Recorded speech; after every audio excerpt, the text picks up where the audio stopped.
नमस्कार. किमंतू लाईव्हमध्ये आपल्या सर्वांचं मनपूर्वक स्वागत. कुळ आणि मूळ या 36 भागांच्या मालिकेतील आजचा आपला 19वा भाग आहे. या भागामध्ये आपण जाणून घेणार आहोत ग्रामदेवता म्हणजे काय.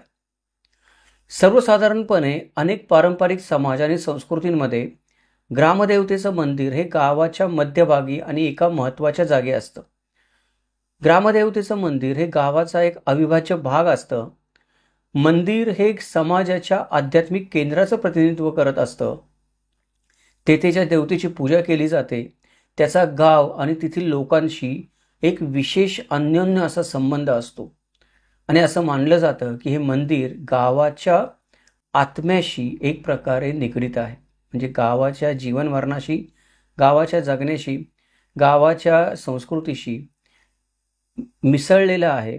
जसं आपण म्हणतो की देवक हे एखाद्या व्यक्तीच्या जीवनाचा भाग आहे, तसे ग्रामदैवत आणि ग्राममंदिर या दोन गोष्टी जर तुम्ही एखाद्या गावाचे स्वतःला प्रतिनिधी मानत असाल तर तुमच्यासाठी फार महत्त्वाच्या आहेत. या भागामध्ये आपण जाणून घेणार आहोत ग्रामदैवत म्हणजे काय.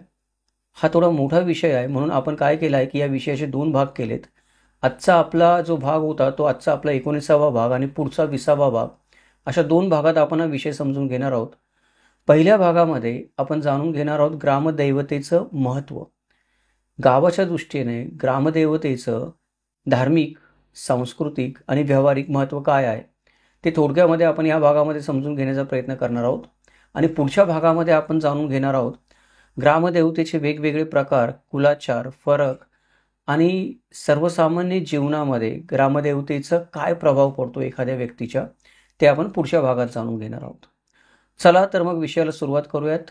नमस्कार, माझं नाव किमंतू ओंबळे सरकार आणि आपण पाहतात किमंतू लाईव्ह. सगळ्यात आधी आपण हे समजून घेण्याचा प्रयत्न करूयात की ग्रामदेवता म्हणजे नेमकं काय. तर ग्रामदेवता ही संपूर्ण गावाचे दैवत आहे. उदाहरणार्थ गावामध्ये जर 1000 गोत्र, 96 कुळं, 18 पगड जाती राहत असतील तरी त्या सर्वांची ग्रामदेवता ही एकच असू शकते. कुलदेवता आणि इष्टदेवता या ज्याच्या त्याच्या वेगळ्या वेगळ्या असतील, परंतु गावामध्ये राहणारा माणूस तो कोणत्याही जाती धर्माचा असो, तो कुठल्याही पंथाचा असो, तो बाहेरून आलेला असो किंवा गावामधला मूळचा असो, त्या प्रत्येकाची ग्रामदेवता ही गावाचं जे ग्रामदैवत असते तीच असते. त्याच्यामुळे जर आपल्याला आपल्या गावाचं मूळ शोधायचं असेल किंवा मूळ गाव शोधायचं असेल तर ग्रामदेवता जर आपल्याला माहीत असेल आणि ग्रामदेवतांच्या विषयाचा आपला अभ्यास असेल तर जर आपले जे काही मित्र आहेत ज्यांना फक्त स्वतःचं आडनावच माहिती नाही आहे पण गाव माहीत करून घ्यायचं आहे, ग्रामदेवता जर त्यांनी शोधली तर त्यांना गाव शोधण्यासाठी मदत होऊ शकते. त्याचं कारण असं आहे की ग्रामदैवत 2 गावांचं कधी समान नसतं, भले त्या ग्रामदेवतेची नावं समान असू दे. उदाहरणार्थ भैरवनाथ हे जर ग्रामदैवत आहे, हे एका या गावामध्ये आहे आणि नदीच्या पलीकडे एक गाव आहे, त्याचं पण ग्रामदैवत काय आहे, भैरवनाथ आहे. तर त्याचं नाव, दोन्ही ग्रामदेवतेचं नाव समान आहे किंवा ग्रामदेवता समान आहे, भैरवनाथ भैरवनाथ. पण ज्या वेळेला तिचा उच्चार केला जातो किंवा बोललं जातं तेव्हा असं बोललं जातं की गावाचा भैरवनाथ किंवा गावाचा भैरवनाथ. म्हणजे गावाचं नाव जोडून देवतेचं नाव जोडलं जातं. त्याच्यामुळे ती जी भैरवनाथ देवता आहे ती कोणत्या गावाची हे कळायला आपल्याला मदत होते. अशा रीतीने जरी देवतेचं नाव समान असलं तरी गावाचं नाव त्याला जोडून ती देवता वेगळी करता येते गावापुरती. त्यामुळे जर ग्रामदेवतेचं नाव आपल्याला कळलं तर आपल्याला आपलं मूळ गाव कळणं सोपं जातं. आता ही अशी ग्रामदेवता आहे, या ग्रामदेवतेचं महत्त्व नेमकं गावासाठी काय आहे. तर ग्रामदेवता ही संपूर्ण गावासाठी खास असते. गावाचं किंवा समाजाचं रक्षण करण्यासाठी ग्रामदेवता निर्माण केलेली असते. ग्रामदेवता म्हणजेच गावाच्या देवतेची पूजा. ही पूजा असते, ही पूजा नेहमी समाजाच्या कल्याणासाठी केली जाते, गावाच्या कल्याणासाठी केली जाते. ग्रामदेवतेचं मंदिर असतं, त्याचं महत्त्व प्रदेशानुसार आणि महात्म्य असेल त्या देवतेनुसार बदलू शकतं, मागे पुढे होऊ शकतं. परंतु सर्वसामान्य रीतीने असं मानलं जातं की त्या देवतेमध्ये गाव आणि तेथील रहिवाशांचं संरक्षण करण्याची आणि त्यांना आशीर्वाद देण्याची शक्ती आहे. ही जी देवता असते ही ग्रामदेवता शक्यतो गावाची संरक्षक देवता म्हणून पाहिली जाते आणि गावकरी संकटाच्या वेळी किंवा संकटाच्या काळामध्ये मार्गदर्शनासाठी किंवा आश्रयासाठी या ग्रामदेवतेकडे धाव घेताना आपल्याला दिसतात. ग्रामदेवतेला कौल लावला जातो. एखादी गोष्ट जर समजून घ्यायची असेल तर, गावामध्ये एखादा सार्वजनिक विषय असेल, त्याचा निकाल लावायचा असेल, जर एकमत झालं नाही गावकऱ्यांचं, तर देवतेला कौल लावून त्यावेळेला निर्णय घेतला जात असेल. जुन्या काळामध्ये कोर्ट कचेऱ्या चालत असत, जमिनीचे वाद चालत असत. जर वाद पुराव्याने नाही सुटला किंवा दुसऱ्या कुठल्या गोष्टीने नाही सुटला, एखादी गोतसभा बसली होती, त्याच्यामध्ये पंचांचं एकमत नाही झालं, तर अशा वेळेला व्यक्तीला दिव्य करावं लागत असते. तर ते दिव्य पण बऱ्याच वेळा या ग्रामदेवतेच्या साक्षीने केलं जात असे. आणि छोट्या मोठ्या गोष्टी जरी घरातल्या असतील, म्हणजे माझ्या मुलाचं लग्न ठरवू का ठरवू नको, याला मुलगी देऊ का देऊ नको, किंवा ही जमीन विकू का विकू नको, हा बैल विकत घेऊ का घेऊ नको, या अशा प्रकारच्या पण गोष्टी छोट्या मोठ्या असतात. त्या पण ग्रामदेवतेला कौल लावून पूर्वीच्या काळी लोक करताना आपल्याला दिसून येतात. तर अशी ही जी ग्रामदेवता आहे, या ग्रामदेवतेबद्दल काही प्रथा आणि काही समज देखील समाजामध्ये असतात.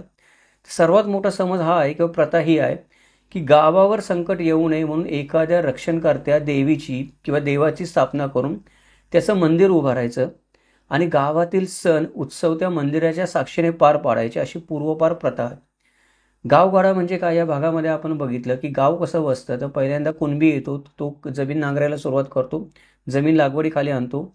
जशी जशी काळी जमीन जास्त लागवडीखाली येत जाते, तसतशी पांढरी वसत जाते. म्हणजे लोकसंख्या वाढली की गावठाण वसतं. गावठाण वसल्यानंतर गावाची एक नगररचना ठरलेली असते, ज्याच्याबद्दल पण आपण मागच्या भागामध्ये बोललेलो होत्या मालिकेतल्या. तर त्या नगररचनेमध्ये गावाच्या मंदिराला एक स्थान असतं आणि ते ग्राम मंदिर असतं. ते कुठं असणार, कोणाचं असणार, कसं असणार. गावठाण बसल्यानंतर तिथे 12 बलुतेदार आल्यानंतर, शेतकरी राहायला आल्यानंतर, गावचा पाटील बाकी सर्व जनता गोळा झाल्यानंतर पहिलं जे काम असेल ते मंदिर बनवण्याचं असेल. किंवा बऱ्याच ठिकाणी मंदिर आधी उभं करून मग गाव बसवलं जात असे, की मंदिर उभं केलं जात असे. याचा अर्थ असा नाही की मोठ्याच्या मोठं मंदिर बांधलं जात असेल मग लोक राहायला घरं बांधत असत. कुठेतरी एखादा दगड ठेवला जात असे, कुठेतरी एखादी शिला ठेवली जात असे, ती ओबडधोबड असे साधी सोपी, तिला काहीतरी नाव दिलं जात असे गावाला, त्या देवाला जे आपण म्हणतो की स्थानिक नाव असेल, भैरोबा, भैऱ्या, बिरुबा वगैरे असेल, ते नाव दिलं जात असे. त्या दगडाला शेंदूर थापला जात असे आणि ही ग्रामदेवतेची स्थापना झाली. आता त्या ग्रामदेवतेच्या मंदिराच्या आजूबाजूला गाव बसायला सुरुवात होत असेल. कारण जे काही गावातल्या गोष्टी करायच्या, त्या गावातल्या सगळ्या गोष्टी ज्याच्या साक्षीने करायच्या, जे सण उत्सव मला ज्याच्या साक्षीने साजरे करायचे, ते मंदिर आधी असलं पाहिजे गावामध्ये, तो देव आधी असला पाहिजे, ही धारणा त्याच्या मागे होती. हे असं जे ग्रामदैवत असे, ते ग्रामदैवत काय करत असे की पूर आलेला असो गावामध्ये, दुष्काळ आलेला असो, भूकंप आलेला असो, नैसर्गिक संकट येऊ, रोगराई येऊ, त्याच्यापासून गावाचं रक्षण करता अशी श्रद्धा असेल. एखादं असं मोठं आसमानी संकट आलं किंवा सुलतानी संकट आलं, तर त्या रक्षणासाठी नेहमी ग्रामदेवतेला साकडं घातलं जात असे की आमचं रक्षण होऊ दे, आम्ही अमुक एक गोष्ट करू, तमुक एक गोष्ट करू, जत्रा भरू, उत्सव करू. अशा प्रकारे ग्रामदेवतेला साकडं घालून ग्रामस्थ जे असतात ते संकटाचा मुकाबला करण्याचा प्रयत्न करत असत. अशी जी ग्रामदैवत आहे, ती ग्रामदैवत जी गावोगाव वसलेली आहे, त्या ग्रामदैवतांच्या बद्दल आख्यायिका पण पुष्कळ असतात. म्हणजे ग्रामदैवत बसलं तर त्याला आख्यायिका नाही असं नाही. त्याचं कारण असं आहे की गाव तिथे आपण म्हणतो की एक गाव 12 भानगडी असा प्रकार आहे. तसं एक गाव आहे, त्या एक गावाचं प्रत्येक गावाचं एक स्वतंत्र वेगळं ग्रामदैवत आहे. तर स्वतंत्र वेगळं ग्रामदैवत आहे, तर प्रत्येक गावाची त्या ग्रामदैवताबद्दल स्वतंत्र वेगळी आख्यायिका आहे. मगाशी जसं मी म्हटलं तसं की अ गावातला भैरवनाथ असेल आणि ब गावातला भैरवनाथ असेल, नदीच्या पलीकडच्या दुसऱ्या ब गावातला पण भैरवनाथ असेल. ग्रामदैवत भैरवनाथच आहे, पण ब गावातल्या भैरवनाथाबद्दल तुम्हाला वेगळ्याच काहीतरी आख्यायिका दिसतील, तो तिथे येऊन का थांबलाय. आणि अ गावातल्या भैरवनाथाबद्दल हे लोक तुम्हाला वेगळेच काहीतरी आख्यायिका सांगताना दिसतील. कारण ते आपल्या आपल्या देवाचं, आपल्या आपल्या गावाचं पूजन, महिमामंडन करण्याच्या प्रयत्नामध्ये या आख्यायिका निर्माण झालेल्या असतात. अशा ग्रामदैवताला मान का मिळाला याच्याबद्दल पण आपल्याला विविध कथा, आख्यायिका ऐकायला मिळतात. या आख्यायिका काही आजच्या काळापासून नाहीत, पौराणिक काळापासून चालत आलेल्या आहेत. पौराणिकातली जर आख्यायिका सांगायची म्हणली एखादी पुराण काळातली, तर रामायणाच्या सुंदरकांडामध्ये हनुमान ज्यावेळेला लंकानगरीमध्ये पोहोचतो, त्यावेळेला लंकानगरीतून प्रवेश करताना त्याची भेट साक्षात लंकादेवीशी होते. ती हनुमानाचा मार्ग आडून उभी असल्याने हनुमान तिला आपली ओळख विचारतो. त्यावेळेला ती लंकादेवी असते, ती हनुमानाला सांगते की मी राक्षसराज रावणाच्या आज्ञा पाळते आणि या नगराचं पराजित होण्यापासून संरक्षण करते. जोपर्यंत मी इथं आहे तोपर्यंत लंका पराजित होऊ शकत नाही.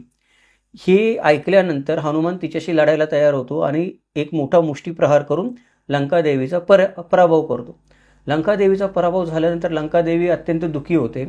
आणि दुःखी होऊन ती हनुमानाला सांगते की ब्रह्मदेवाने मला मागे वर दिला होता आणि सांगितलं होतं की ज्या दिवशी एक वानर तुझा पराभव करेल त्या दिवशी लंका नगरी आणि राक्षसांचा पराभव अटळ आहे. आणि दुःखानं ती तिथून निघून जाते. याच्यातून बोध असा घ्यायचा आहे की ग्रामदैवत आहे, ग्रामदैवत गावावर येणाऱ्या संकटांचा पहिल्यांदा काय करत असतं, मुकाबला करत असतं. ग्रामदैवताला पराभूत केल्याखेरीज तुम्ही गावामध्ये प्रवेश करू शकत नाही. मग ती व्यक्ती असो किंवा आसमानी सुलतानी कुठलेही संकट असो, आणि शक्यतो ग्रामदैवत हे पराभूत होत नसतं असा इतिहास आहे. जर काही फारच मोठा आपण जसं लंकेच्या प्रसंगामध्ये बघितलं की गावातल्या लोकांनी जर अनितीचं काम करायचं ठरवलं, गावातल्या लोकांची नैतिकता ढासळली, गावातल्या लोकांचं आध्यात्मिक बल कमी पडलं, तर ग्रामदेवतेचं पण बल कमी पडतं आणि मग त्या गावाचा निर्वंश ठरलेला आहे. अशा प्रकारच्या आख्यायिका ग्रामदेवतेबद्दल सांगितल्या जातात. आता या पौराणिक कथा सोडून जर आपण थोडं वास्तवात यायचं म्हणलं ऐतिहासिक काळामध्ये, अलीकडच्या काळामध्ये, तर तिथे पण आपल्याला ग्रामदैवतांची अनेक उदाहरणं आणि आख्यायिका सापडतात.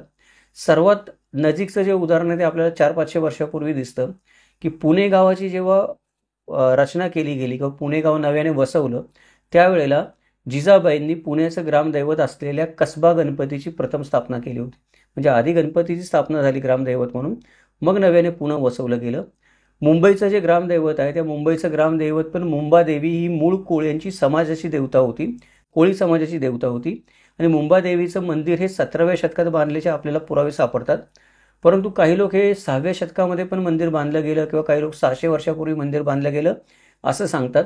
तसंच या मुंबादेवीच्या मंदिराची स्थापना मुंबा नावाच्या एका स्त्रीने केली म्हणून त्याला मुंबादेवी नाव पडल्याची गोष्ट सांगितली जाते. एका आख्यायिकेनुसार मुंबारक नावाचा एक राक्षस होता. गावातील नागरिकांना तो फार त्रास देत असे. त्याचा धुमाकळ वाढत चालल्यानंतर नागरिकांनी ब्रह्मदेवाची उपासना केली. त्यावेळेला ब्रह्मदेवाने आपल्या दिव्य शक्तीने 8 भुजांच्या देवीची निर्मिती केली. त्या देवीने मुंबारकाचा निपात केला आणि पश्चाताप दग्ध मुंबारकाने देवीला शरण जाऊन आपल्या नावाने तिचे मंदिर उभारण्याचा वर मागितला. अशा रीतीने मुंबादेवी हे मंदिर आज अस्तित्वात आलेलं आहे. आता 2 आख्यायिका सांगायचं कारण काय आहे की आपल्याला असं वाटतं की मुंबई हे आज मोठं शहर झालेलं आहे, कॉस्मोपॉलिटन सिटी आहे, तर मुंबईला काही कुलदैवत ग्रामदैवत वगैरे काही नसणार आहे. पुण्यासारखं शहर आहे की जे आपण म्हणतो की मराठ्यांची एका काळी आर्थिक राजधानी होतं पेशव्यांच्या काळामध्ये आणि राजकीय राजधानी पण होतं. तर पुण्यासारखं शहर जे आज आपण बघतो, आपल्याला वाटतं की एवढा आवाढव्य अस्ताव्यस्त पसरलं, या पुणे शहराची कुठे ग्रामदेवता असणार आहे.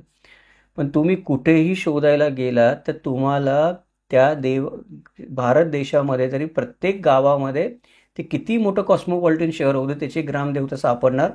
उद्या एखादा भारतीय माणूस चंद्रावर गेला, त्याने तिथे गाव बसवलं, तर तुम्हाला चंद्रावरच्या गावाची पण ग्रामदेवता सापडणार असं आपण खात्रीने म्हणू शकतो. भारतामध्येच नाही तर तुम्ही युरोपियन राष्ट्रांमध्ये गेला तर युरोपियन राष्ट्रांमध्ये पण आपल्याला युरोपियन राष्ट्रांची जी शहरं आहेत त्या शहरांची पण आपल्याला ग्रामदेवता त्यांच्या इतिहासामध्ये सापडते. उदाहरण द्यायचं म्हटलं तर ग्रीक इतिहासामध्ये आपण गेलो तर ग्रीक इतिहासामध्ये अथेन्स नावाचं शहर होतं जे ग्रीकचं राजधानी होतं काही काळ. या अथेन्स नावाच्या शहराची पण एक जी राजधानी होती ती राजधानी अथेन्स हे शहर ग्रीकची राजधानी होती आणि या अथेन्स शहराची पण एक ग्रामदेवता होती आणि त्या ग्रामदेवतेच्या नावावरूनच या शहराला अथेन्स हे नाव पडलेलं होतं. त्या ग्रामदेवतेचं नाव होतं अथेना. ही एक देवी होती. ही बुद्धिचातुर्य, कला, संस्कृती आणि युद्धाची कुमारी देवता मानली जायची आणि या देवतेच्या नावावरून, या ग्रामदेवतेच्या नावावरून अथेन्स हे नाव, अथेना या देवीच्या नावावरून अथेन्स हे नाव आपल्याला पडलेलं दिसतं. म्हणजे ग्रामदेवता ज्या आपण मानतो त्या फक्त भारतात अशा नाही, त्या प्राचीन काळापासून अगदी ख्रिस्तपूर्व 5व्या शतकापासून आपल्याला दिसतं की ही अथेन्समध्ये ख्रिस्तपूर्व 5व्या शतकापासून पार्थेनॉन या अथेनाच्या देवळाची स्थापना झालेली आपल्याला दिसते. हेच जर आपण आग्नेय आशियामध्ये गेलो तर काही बौद्ध संस्कृतीमध्ये देखील आपल्याला ग्रामदेवता असल्याच्या आढळून येतात. अजून जर आपण या दृष्टीने संशोधन केलं, खरं तर आपण सामाजिक आणि धार्मिक संशोधन कधी करत नाही इतिहासाचं, आपण राजकीय इतिहासच नेहमी बघत असतो, त्यामुळे काही गोष्टी आपल्या लक्षात येत नाही. पण जर आपण कधी सामाजिक आणि धार्मिक संशोधन करायचा विचार केला तर बाकीच्या शहरांच्या आपण कुठे नाही कुठेतरी आपल्याला ग्रामदेवता सापडतील. तर आपल्या मनामध्ये हा जो एक विचार असतो की ग्रामदेवता असते, ती ग्रामदेवता काय गावाकडे कुठेतरी कोणीतरी शेंदूर रचून ठेवलेले असतात आणि त्यांचेच ते दगड असतात, त्याच छोट्या मोठ्या खेडेगावांची ग्रामदेवता असते असं समज असतो. तसं नाही. जर शोधलं तर मुंबई पुणेसारखी कॉस्मोपॉलिटन शहरं, अथेन्ससारखी ग्रीक शहरं जी ख्रिस्तपूर्व 5व्या शतकात बसली होती, तिथपासून आपल्याला ग्रामदेवता सापडू शकतात. आता हे शहरांचं झालं.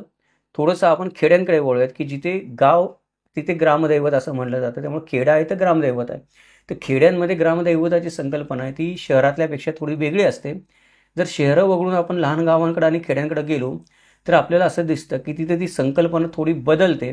बऱ्याच ठिकाणी जी ग्रामदैवतं असतात ते ग्रामदैवतांची नावं आपल्याला काहीतरी विचित्र आढळून येतात किंवा देवतांची नावं वाटतच नाहीत. ती ग्रामदैवतं झाली कशी काय? बऱ्याच ठिकाणी काय होतं की एखादी व्यक्ती अकाली मृत्यू पावली किंवा तिला अनैसर्गिक मृत्यू आला तर त्या व्यक्तीचं नाव ग्रामदैवताला दिलं जातं. किंवा एखादी व्यक्ती असेल त्या व्यक्तीने मोठं शौर्य गाजवलेलं असेल गावाच्या रक्षणासाठी, त्या व्यक्तीला ग्रामदैवत म्हणून पूजलं जातं. काही ठिकाणी प्राणी पशु पक्षी असतील जे त्या भागामध्ये राहत असतील किंवा गावात जे लोक राहतात त्यांच्या वंशाचे प्रमुख असतील तर त्यांची नावं ग्रामदैवतेला दिली जातात. म्हणजे वाघजाई देवी आहे किंवा आपण बऱ्याच ठिकाणी नागांचं नाव दिलं जातं ग्रामदैवतांना. काही वेळेला ज्या मूळ पुरुषामुळे ते गाव बसलं त्या मूळ पुरुषालाच ग्रामदैवत मानलं जातं.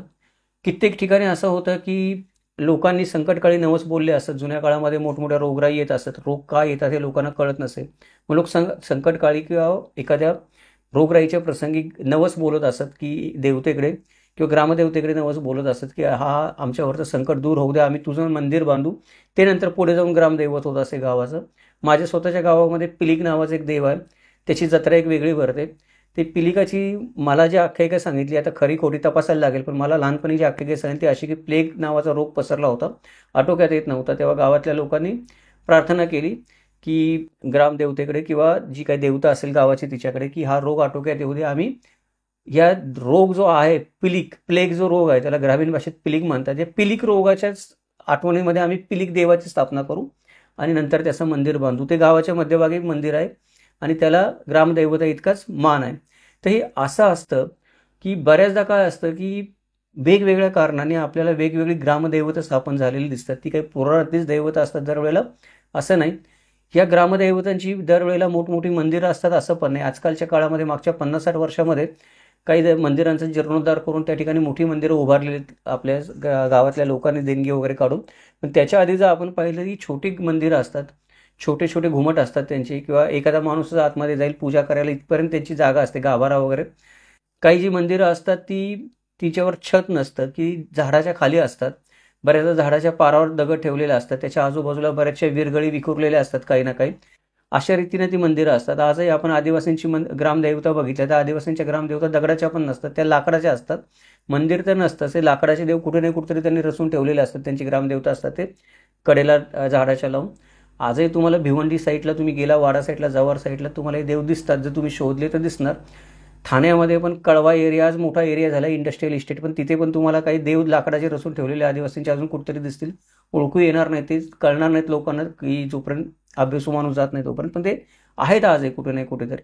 तर अशा रीतीने खेड्यामधली जी ग्रामदेवतेची संकल्पना आहे ती पौराणिक देवता किंवा वैदिक देवता किंवा आपण म्हणतो की अनार्यांची देवता अशा प्रकारे ही ग्रामदेवतेची संकल्पना नसून ही जी संकल्पना आहे ती गरजेनुसार ग्रामदैवत निर्माण झालेत. पहिली गरज तर काय, तर गाव आहे तर त्याला ग्रामदैवत पहिली गरज.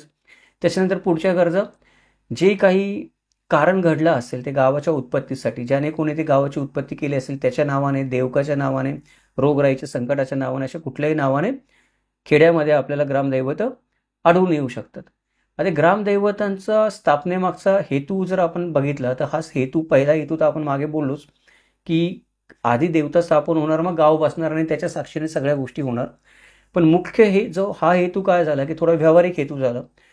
मुख्य हेतू जो आहे आपण ज्याला म्हणतो की धार्मिक हेतू ज्याला म्हणू शकतो आपण, किंवा एक भावनिक हेतू म्हणू शकतो, तो असा असो की या ग्रामदेवतांचा प्रकार कुठलाही असो, कुठल्याही प्रकारचं ग्रामदैवत असो, बाह्य आणि अंतर्गत दुष्ट शक्तींपासून त्याने गावाचं रक्षण करावं किंवा नगराचं रक्षण करावं याच्यासाठी ग्रामदैवत उभारली जातात.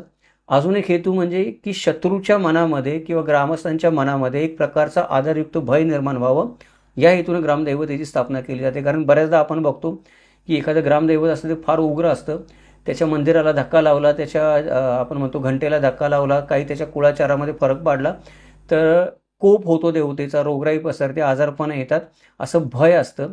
ते भय फक्त गावातल्या लोकांना नसतं, शत्रूला पण असतं की त्या गावात गेलो आपण मंदिराला माझा पाय लागला जाता कुठे ते सगळं होत्याचं नव्हतं होईल. म्हणून काही ठराविक ठिकाणी अशी जी उग्र ग्रामदैवतं असतात त्या ठिकाणी शत्रू पण हल्ला करत नसे. गावातले लोक जे असतात ते गावातले लोक पण ग्रामदेवतेचा कोप होईल या भीतीने शक्यतो अनितीच्या मार्गाने जाणं टाळत असतात. काही ठिकाणी आपण बघतो की लोक चोऱ्या करत नाहीत, कोप होईल म्हणून दरवाजाला दार खिडक्याच लावत नाहीत.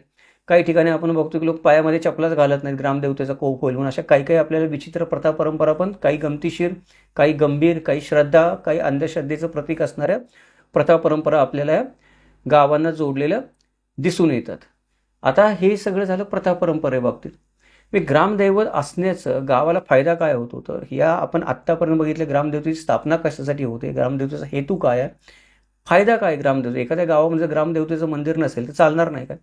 चालणार ना, का नाही चालणार? तेव्हा आपण मागे पण म्हणले की धर्म तुम्हाला कुठल्याही गोष्टीचं लिखित बंधन टाकत नाही किंवा अलिखित नियम सांगत नाही की तुम्ही अमुक एक गोष्ट केलीच पाहिजे किंवा नाही केली पाहिजे.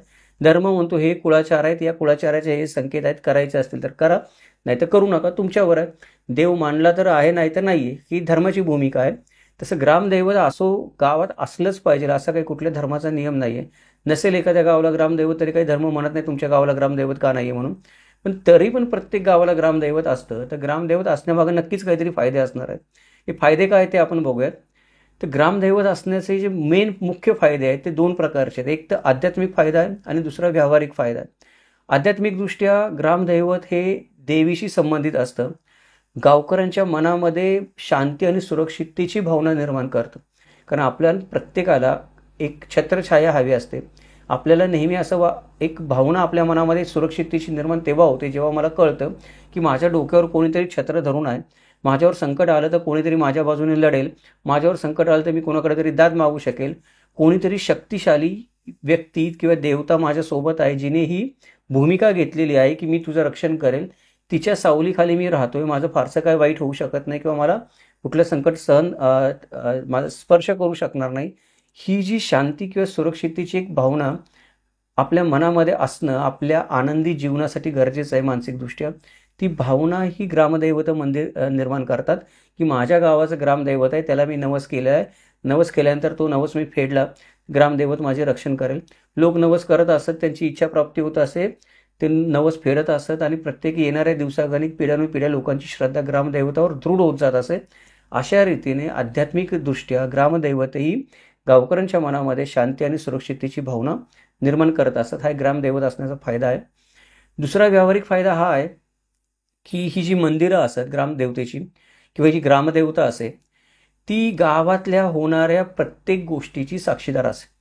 मी गावामध्ये एखादा सण असू देत, यात्रा असू देत, उत्सव असू देत, धार्मिक गोष्टी असू देत, हे सर्व ग्रामदेवतेच्या साक्षीनेच केल्या जात असत. त्यामुळे या सगळ्या गोष्टींच्या समारंभाचा केंद्रबिंदू हे ग्रामदेवतेचं मंदिर असेल.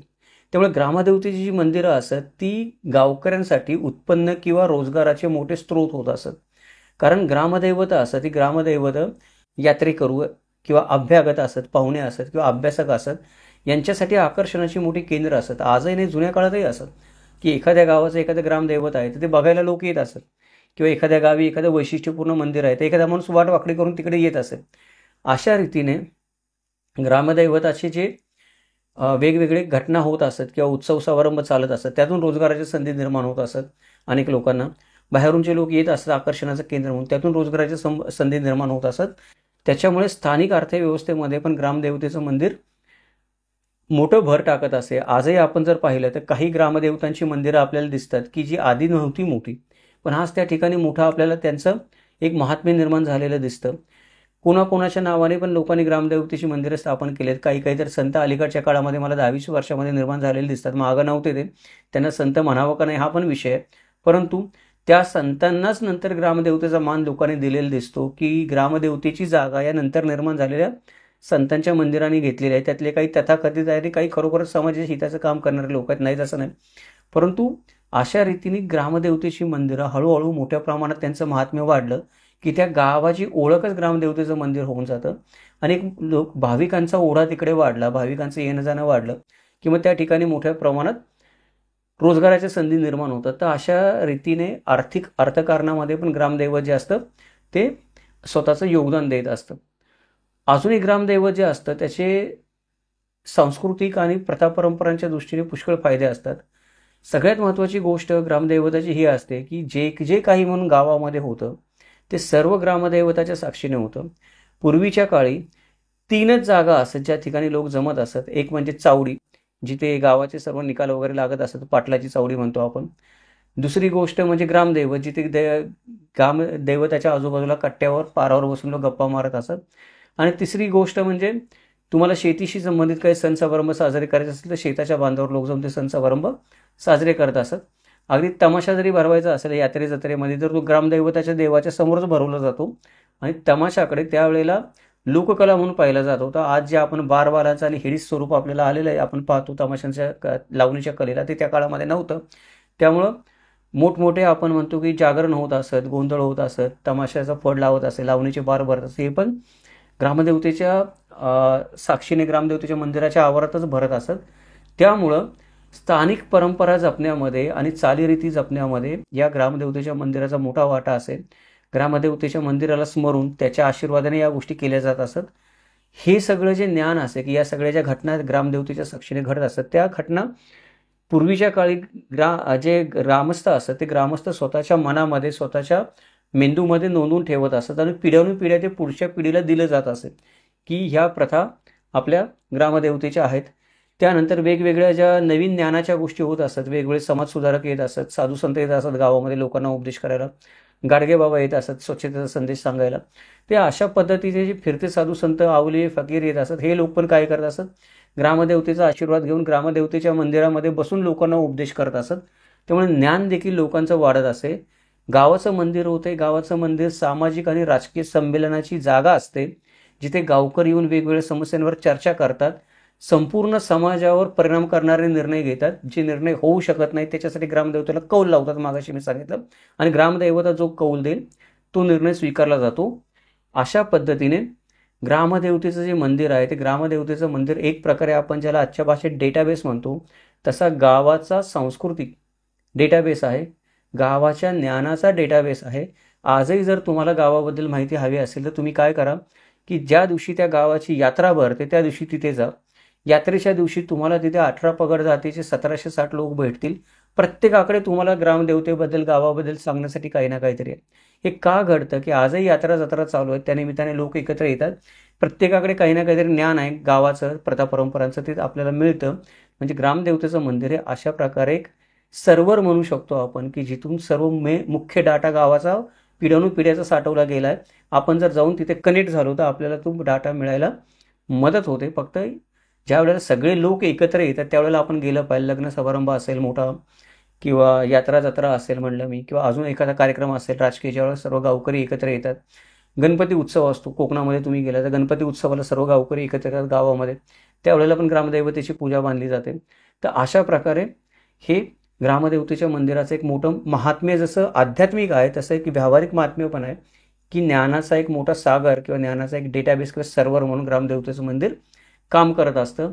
अजूनही जर आपण थोडंसं विचार केला तर आध्यात्मिक आणि सांस्कृतिक ज्या घडामोडी घडतात त्या ग्रामदेवतेच्या मंदिरात घडतात. सांस्कृतिक केंद्र जे आपण म्हणतो की वेगवेगळी सांस्कृतिक गोष्टी घडतात त्याही ग्रामदेवतेच्या याच्यामुळे घडतात, आशीर्वादाने घडतात. ग्रामदेवता ही ग्रामदेवता असते, ती प्रत्येक गोष्टीमध्ये तिची पूजा केली जाते. त्यावेळेला ग्रामस्थांना संरक्षण, आशीर्वाद आणि मार्गदर्शन ग्रामदेवता प्रदान करते. किंवा हे ग्रामदेवतेचं कर्तव्यच आहे की ज्यावेळेला एखादा नवीन विषय होईल गावामध्ये, त्या नवीन विषयाची सुरुवात ग्रामदेवतेची पूजा करून केली जाईल. त्यावेळेला त्या विषयाला, त्या घटनेला, त्या गोष्टीला संरक्षण, आशीर्वाद आणि मार्गदर्शन देणं हे ग्रामदेवतेचं कर्तव्य मानलं जातं. ग्रामदेवता देईल नाही देईल अशी शंका मनामध्ये आणली जात नाही. ग्रामदेवतेसमोर नेऊन नारळ फोडला की आता ते कार्य सिद्धीस गेलेच म्हणून समजायचं, अशी श्रद्धा ग्रामस्थांमध्ये दृढ झालेली आपल्याला दिसून येते. तर हे पहिल्या भागामध्ये आपण थोडंसं ग्रामदेवतेचं आध्यात्मिक सांस्कृतिक महत्त्व पाहिलं, व्यावहारिक फायदे पाहिले, धार्मिक फायदे पाहिले, मंदिर असण्याचं काय आहे, ग्रामदेवतेचं मंदिर कशा प्रकारे प्रथा परंपरांचं भांडार आहे, ज्ञानाचं भांडार आहे, डेटाबेस आहे ते पाहिलं. त्यानंतर ग्रामदेवता स्थापन करण्यामागील हेतू, खेड्यातील ग्रामदेवता, शहरातील ग्रामदेवता, आणि जिथे गाव आहे, जिथे वस्ती आहे तिथे ग्रामदेवता आहे. किमान महाराष्ट्रामध्ये तरी आहे, बाहेरच्या राज्यांचं मला जास्त काही माहीत नाही, परंतु महाराष्ट्रामध्ये तरी जिथे गाव बसलेलं आहे त्या प्रत्येक गावाची भले एक दगडाच्या स्वरूपात का होईना ओबडधोबड ग्रामदेवता आहे, हे आपण लक्षात घेतलं पाहिजे. मग ते शहर, नंतर ते गाव पुढे जाऊन एखादं कॉस्मोपॉलिटन शहर झालेलं असेल तरी त्याची कुठंतरी एक गावदेवी आहे, तुम्ही शोधली तर ती तुम्हाला सापडणार, हे आपण सगळ्यांनी लक्षात घेतलं पाहिजे. तर हे थोडंसं आपण पाहिलं की ग्रामदेवतेचं महत्त्व मराठी समाजमानामध्ये काय आहे, महाराष्ट्रामध्ये काय आहे. पुढच्या भागामध्ये आपण पाहणार आहोत की ग्रामदेवतेचे वेगळे वेगळे प्रकार कुठले आहेत, फरक कुठले आहेत, कुळाचार काय आहेत आणि ग्रामदेवता कशा प्रकारे वैशिष्ट्यपूर्ण रीतीने महाराष्ट्रातल्या समाजावर प्रभाव टाकत असतात. आज आपण इथेच थांबूया. हे विवेचन आपल्याला कसं वाटलं ते आवर्जून कळवा. जर व्हिडिओ आवडला असेल तर लाईक करा, शेअर करा. या व्हिडिओच्या निमित्ताने जर आपण प्रथमच किमंतू लाईव्ह चॅनलला भेट देत असाल तर आपल्याला विनंती आहे, चॅनलला सबस्क्राईब करा, नोटिफिकेशन बटन ऑन ठेवा, जेणेकरून अशा प्रकारची अनेक माहितीपूर्ण व्हिडिओ आपल्याला समोर येतील, त्याच्यातूनही आपल्याला ज्ञानामध्ये भर पडू शकेल. हे संशोधनपूर्ण व्हिडिओ बनवण्यासाठी नेहमीच प्रायोजकत्वाची गरज लागत असते. आपल्याला जर किमंतू लाईव्ह चॅनलच्या माध्यमातून आपण जे विषय मांडतो आहोत त्याचा उद्देश आवडला असेल, प्रामाणिकपणा पटत असेल तर कृपया आपण गुगल पेच्या माध्यमातून चॅनलला मेंबरशिप घेऊन किंवा सुपर थँक्सच्या माध्यमातून चॅनलला आपण काही ना काही मदत करू शकता, जेणेकरून अशा प्रकारचे नवनवीन व्हिडिओ आपल्याला परत बनवता येतील, अजून चांगल्या विषयावर चर्चा करता येईल. इतिहासाचं, समाजाचं, धर्माचं, विज्ञानाचं हे अशा प्रकारे वस्तुनिष्ठ मूल्यमापन, चिकित्सक विश्लेषण आणि तर्कशुद्ध विवेचन करणारे व्हिडिओ पाहण्यासाठी पाहत राहा किमंतू लाईव्ह. भेटूयात उद्या एका नवीन व्हिडिओ सोबत. जय महाराष्ट्र, जगदंब.